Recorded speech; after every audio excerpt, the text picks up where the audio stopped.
She stands 5'2½", weighs 105 pounds, and eats determination for breakfast. A tiny athlete with a giant presence, Karen Gabay is a rare combination of grace, beauty, and grit. The luminescent dancer is the prima ballerina of Ballet San Jose, and one of the key reasons why that company is held in such high regard around the globe. Watch Gabay perform for any length of time, and you soon recognize that the petite woman is no ordinary dancer. She's an exceptionally disciplined athlete that becomes a life force when she's on stage.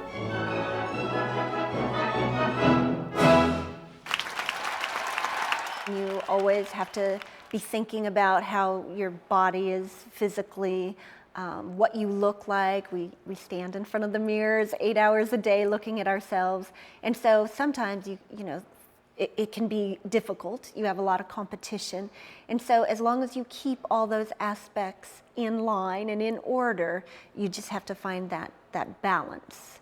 And it's great fun for me still.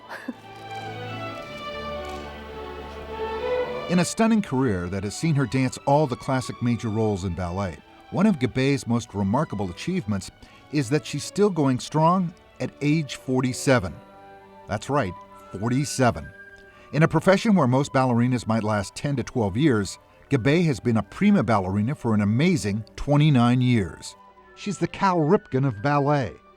She doesn't call in sick, she fights through injuries, and she simply keeps dancing because she has a passion for her art. Steadfast discipline to diet and exercise, and a blue-collar work ethic instilled by her late parents Clarence and Rose, as a young girl growing up in San Diego, has produced a woman of extraordinary talent and dedication. I didn't think I would be here this long, but I never said, well, at this age I'm going to stop. It's just kind of been going with the flow and seeing how my body does, and life changes. When I had my daughter, that was sort of a fork in the road, because a lot of people feel that once you have a child, that's it.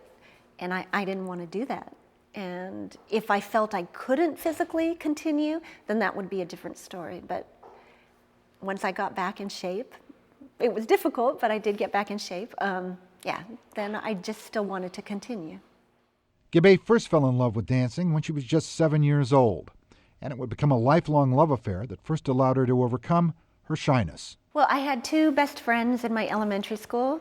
We were all in the second grade, and they were going to take ballet lessons, and so I wanted to join them. So we went to the Park and Recreation in San Diego, and then we started dancing, and then they eventually ended up quitting, but I loved it so much I stayed with it. I was a very, very shy and quiet kid, and what was nice about the ballet was that you just moved to music. You didn't have to talk with anybody. Everybody left you alone, and I could just kind of be in my own world, and all you did was listen to the teacher, which was like school, but it just gave me a time. It was kind of meditative, and nobody bothered me. By the time she was 14, Gabay was dancing 6 days a week and performing in a junior company. Nevertheless, she wasn't sure if dancing was going to be in her future. I think not until all the college preparation in high school. That's when you kind of had to decide what you wanted to do. And although I liked the ballet, everybody in my family went to college. And so that was sort of the way I was leaning to. But then my parents told me, if you can get a job dancing, then that's fine. If you don't get a job, then you should go to college. Gabay graduated from high school and went on several auditions. And just like a great young baseball player or basketball player, she had so much talent, she turned pro. Almost immediately, she was signed by the Cleveland Ballet Company, which literally set the stage for her long career. Well, I was 18 at the time, and I was probably the youngest dancer in the company. And at that time, we went on tour to New York and Florida, and they were building all these huge ballets that were the classics of the repertoire: Swan Lake, Romeo and Juliet, Coppelia, Giselle, all of these ballets, which these are the classics that you want to dance. And so I was given opportunities in all of those ballets to dance the leading, ballerina roles. And so I just stuck with the company all the way until they left Cleveland in 2000. The San Jose connection with the Cleveland Ballet goes back to 1985, and Gabay has danced in both cities for both companies. However, when Cleveland folded 9 years ago, Gabay was given the opportunity to return to California and has continued to dance the principal roles for Ballet San Jose. In a demanding profession that has seen virtually all of her contemporaries retire, Gabay simply continues dancing, and that's meant dealing with injuries. Well, there's a lot of injuries on knees and ankles and joints.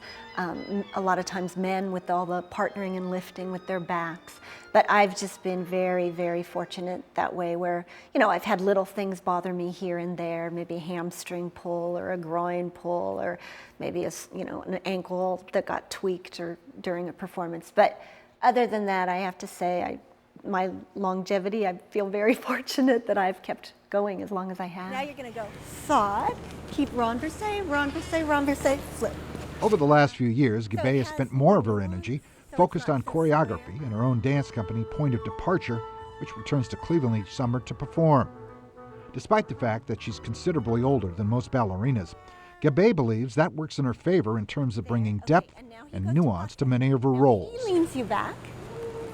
Now your arms.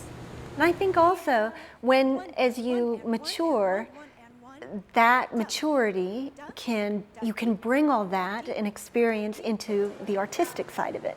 And what happens in this profession is that you have the artistic side and you have the physical. And I'm fortunate enough to combine those at this mature age of mine. Whereas a lot of younger dancers, they haven't found that artistic maturity experience to delve into those roles yet. And so since I'm still physically capable and I have that maturity, I think it's a nice balance at this point in my career.